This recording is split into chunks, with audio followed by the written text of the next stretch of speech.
Dan saudara, bagaimana kondisi kendaraan yang sempat terjebak banjir di Bekasi akan dilaporkan jurnalis Kompas TV, ada Eril Wiranata dan juga juru kamera Febri James di sana. Eril, selamat pagi.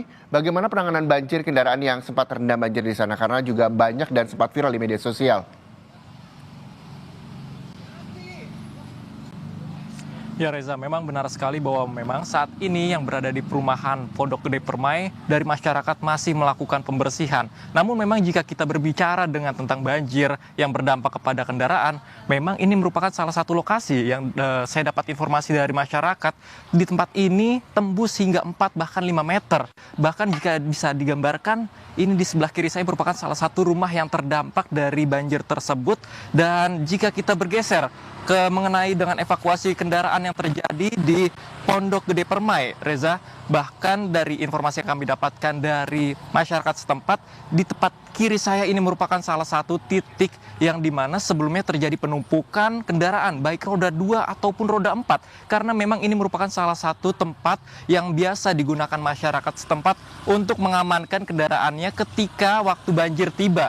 Namun memang sebelumnya kendaraan roda 2 ataupun 4 mereka tempatkan berada di tepat belakang saya, namun dari arus yang cukup deras di banjir tersebut sehingga tidak tertangani. Beberapa kendaraan pun turun bahkan hanyut tertumpuk di tepat belakang saya. Dan selain itu juga memang jika dapat saya gambarkan, ini beberapa kendaraan yang masih ditinggalkan oleh pemiliknya karena memang ini tidak bisa digunakan karena rusak. Dan selain itu juga bisa dilihat, Reza, bahwa di sini kendaraan masih terlihat beberapa sisa lumpur yang menutupi kendaraan tersebut. Bahkan ini bisa dilihat lebih jelas lagi, lumpur masih tergambar di kendaraan tersebut. Dan ini sangat menunjukkan bahwa kendaraan-kendaraan ini tidak dapat digunakan, rusak. Karena memang dari masyarakat setempat pun mengatakan mereka meninggalkan kendaraan tersebut karena tidak dapat dibawa. Ini beberapa kendaraan yang ikut terseret pada saat banjir tersebut, Reza. Dan selain itu juga memang hingga saat ini beberapa kendaraan masih belum dapat dievakuasi karena mesin dan kendaraan tersebut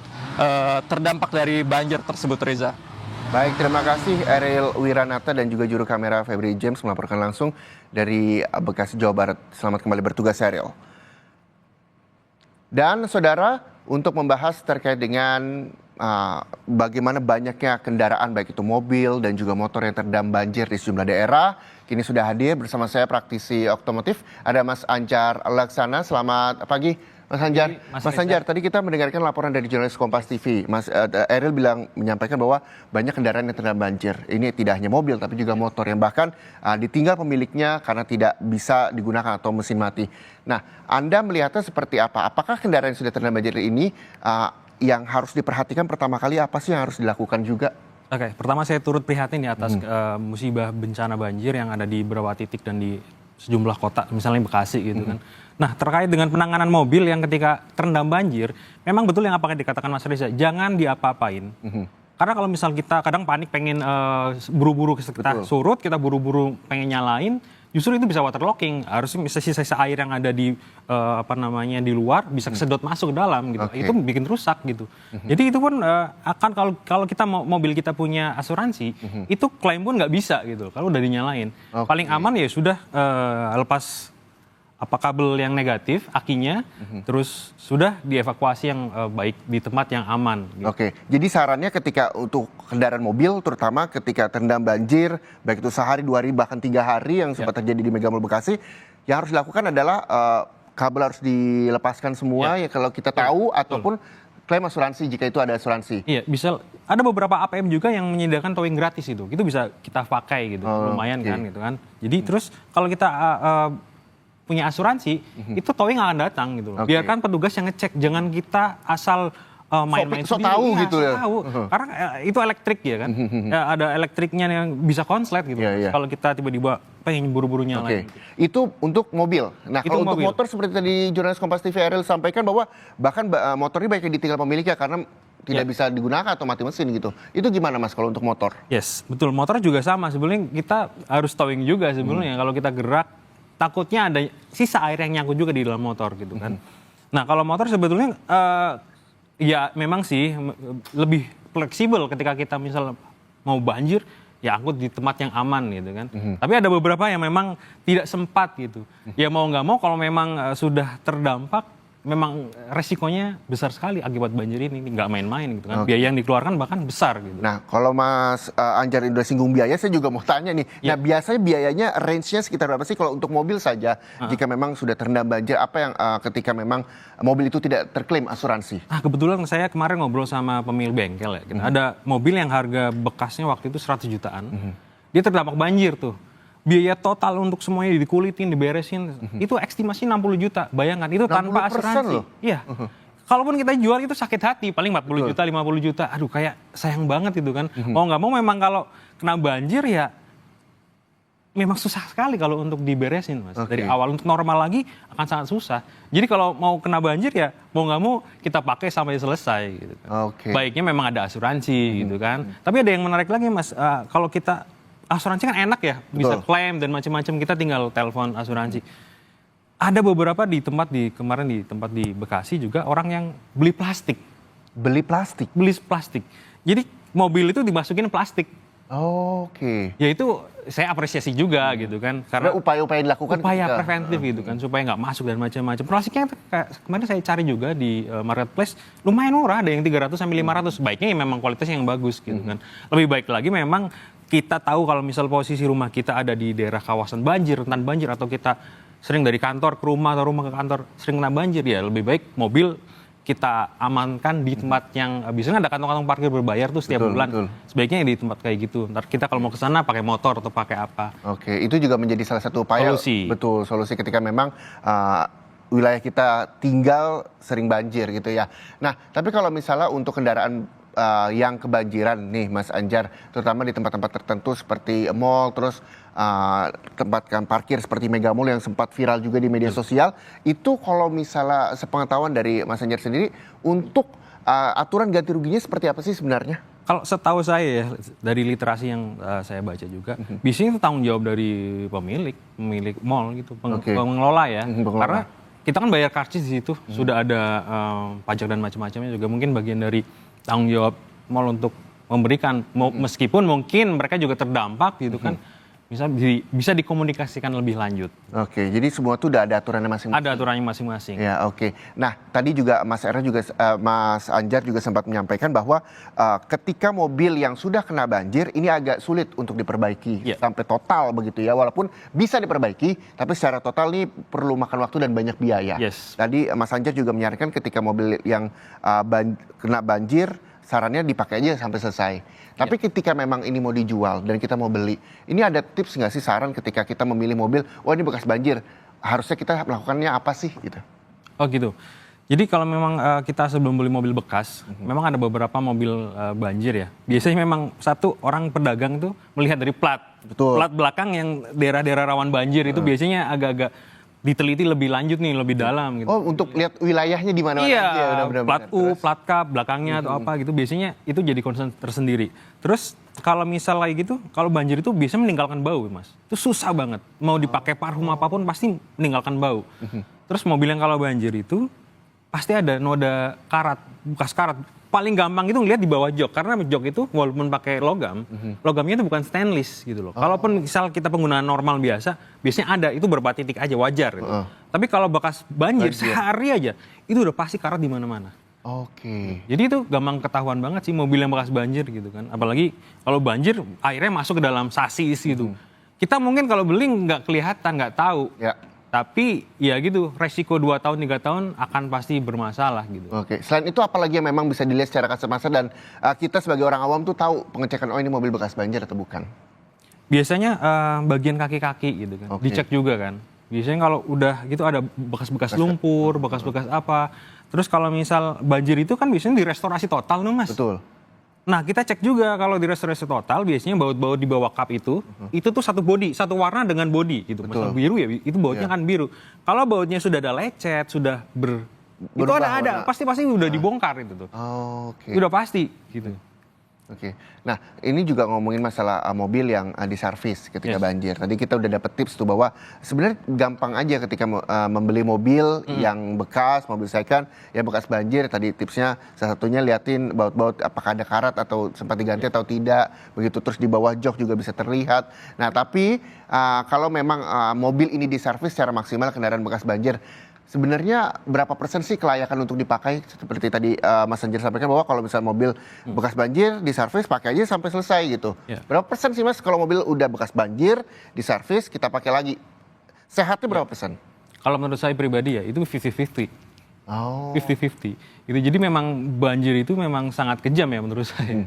Udah jadi mobil kita kena banjir itu udah dikatakan sebagai mobil yang cacat gitu. Mau diapain juga sudah sangat susah gitu, Mas. Oke.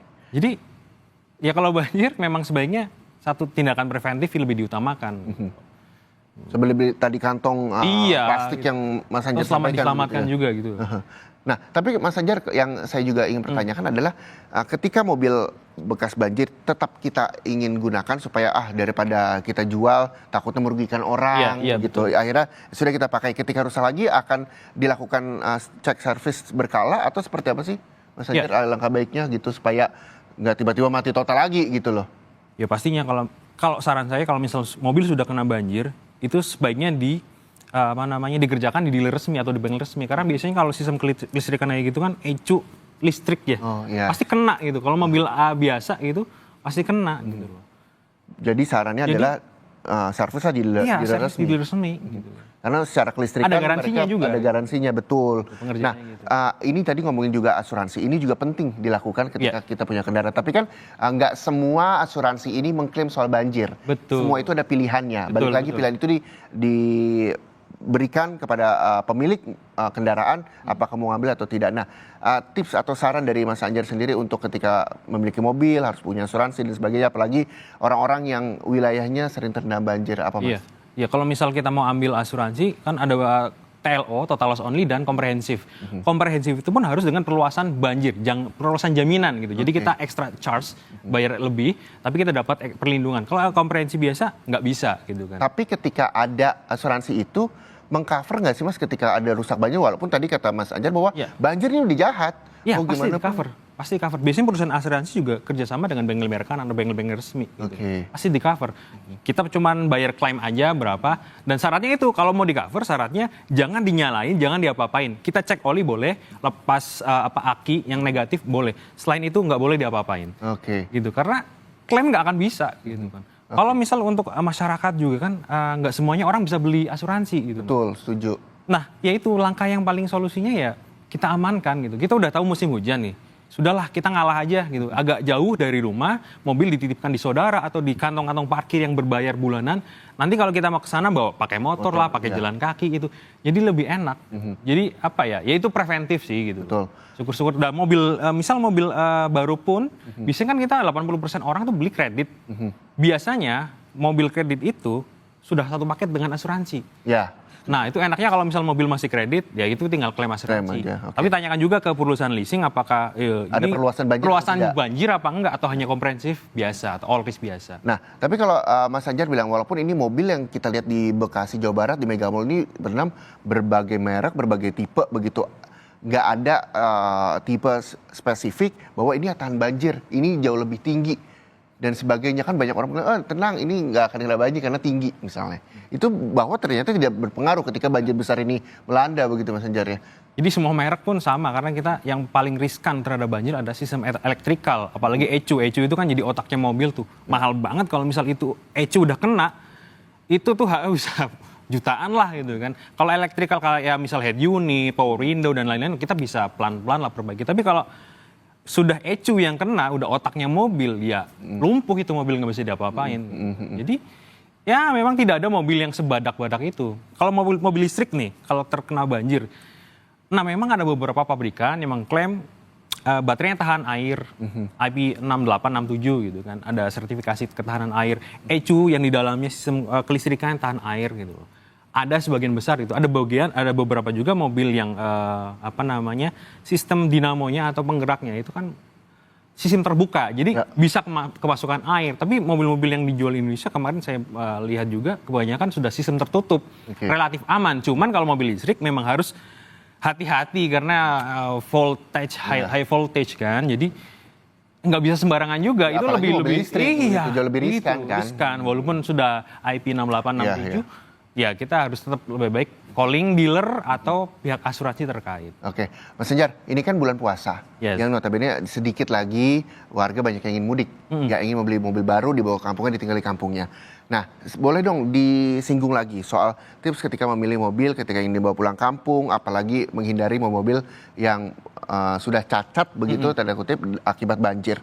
Tadi Mas Heri juga sempat menyinggung melihat baut-baut dan sebagainya. Tapi secara kita orang awam, misalnya membawa orang yang mengerti, Ya. ataupun orang awam ingin membeli mobil second. Nah, apalagi yang memang harus diperhatikan dengan teliti untuk itu? Oke, mobil kalau mau kita beli mobil bekas memang sebaiknya di bawah 5 tahun karena atau di bawah 100.000 kilometer karena penyakitnya masih relatif. Walaupun kilometer itu bisa digulung kan, ada istilahnya Iya, gitu. nah itu terus kalau kita mau beli mobil second sebaiknya wajib malah pakai jasa inspektor.